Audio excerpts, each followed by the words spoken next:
soo celiyo askin weydiinta for your money lacagtaada back in lagu soo celiyo oo dib weydiisto.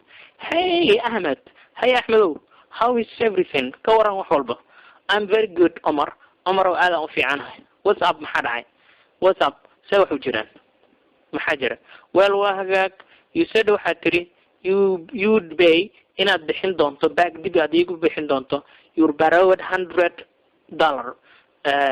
boqolkaagii dollar oo aad amaahday by next payday maalinta xigta ee lacag la bixiyo. That was waxay ahayd a week ago, sitimaan ka hor ayay ahayd. Oh Allah, I'm sorry waan ka xumahay.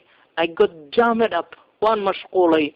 I got jammed up, waxaan ku mashquulay ama ciriiriyay with some family issues.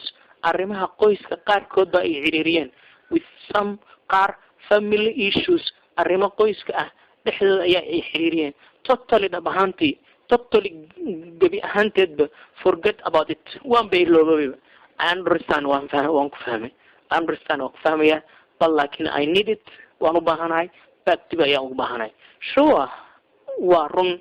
Waa ha. Here you are. How tana. I am very sorry. Aad baan kaga xumahay for the delay dib u dhaca ama daahida aan ka daahiyay. Aad baan kaga xumahay. I'm very sorry. Aad baan uga xumahay for the delay daahida aan ka daahiyay. It's okay. Waa hagaag. I know waan ogahay. You have been going inaad maraysay. You have been going through inaad dhex maraysay a lot. Arrimo badan inaad dhex maraysay waan ku ogahay. waan ogahay. You have been going through inaad maraysay a lot. waxyaabo badan inaad maraysay waan ku ogahay.